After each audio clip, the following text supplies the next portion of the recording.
बलवती हो आपकी इच्छा तो सब सही होगा। इच्छा शक्ति, क्रिया शक्ति, ज्ञान शक्ति तीनों आपके पास हैं। ये तीन देवियां निरंतर आपके साथ हैं। ये तीन माताएं कभी आपका पीछा नहीं छोड़ती। इनका वात्सल्य, अनुराग, इनमें स्नेहन, इनकी कृपा, इनके अनुराग अनुग्रह से कोई जीव वंचित नहीं है। एक अद्भुत प्रकृति की सत्ता, नियंता और उसकी नियति नित्य आपके साथ है। और इन तीन रूपों में ये इच्छा शक्ति, क्रिया शक्ति और ज्ञान शक्ति, एक अच्छी इच्छा जगाइए, एक बड़ी विल बनाइए। क्रिया शक्ति, कुछ अच्छा सा तो करो। और फिर है ज्ञान शक्ति, ज्ञानार्जन कीजिए।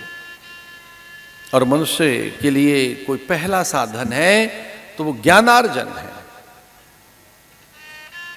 इसलिए विद्यार्थी को ज्ञान सिखाया जाता है, बाल्यकाल में ज्ञान बताया जाता है। ज्ञान सिखाओ इसे, इसको ज्ञान दो, उपदेश दो, कथा सुनाओ, इसे अच्छे विचार बताओ, इसे संस्कारित करो, इसे शिक्षित करो।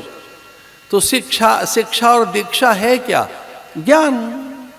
तो मनुष्य को पहले क्या लेना चाहिए? ज्ञान, और धन बाद में। तो शास्त्र कहता है पहले जीवन ज्ञानार्जन के लिए है और फिर है धनार्जन के लिए, और अंत में एक तीसरा काम और कर लेना चाहिए। क्योंकि ये जीवन केवल तीन ही बातों के लिए है। पहले तो ज्ञानार्जन के लिए, फिर दूसरा है धनार्जन, और तीसरा है पुण्यार्जन।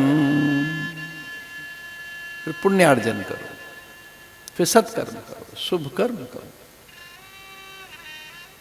मुझे चाणक्य यहाँ अच्छे लगते हैं। चाणक्य कहते हैं ये थोड़ा धर्म बाद में कर लेना, पहले थोड़ा धन इकट्ठा कर लो। यहाँ चाणक्य के साथ कभी कभी मैं सहमत हूं। वो कहते हैं धन लाओ, लेकिन बिना ज्ञान के धन मत लाना। ज्ञानार्जन, पहले ज्ञान आए, विद्याएं लो, और जैसे विद्या आएगी तो प्रकाश आएगा, विद्या आएगी तो फिर धन भी चला आएगा, विद्या आएगी तो विनय आएगी, विद्या आएगी तो पात्रता आएगी, पात्रता आएगी तो हर वस्तु आपके पास चली आएगी। और आप पात्र ही नहीं हैं तो कहां से कोई चीज आएगी? आप अपात्र हैं, कुपात्र हैं, सत्पात्र हैं ही नहीं, आप डिजर्व नहीं करते हो तो कहां से चीज आएगी? और आ भी गई और डिजर्व नहीं करते हो तो बिगाड़ दोगे।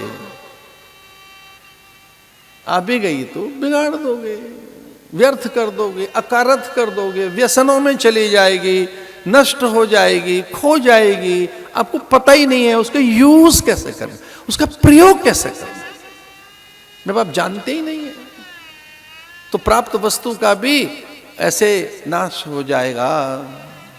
तो ज्ञानार्जन पहले होना चाहिए, फिर धनार्जन, और फिर है पुण्यार्जन।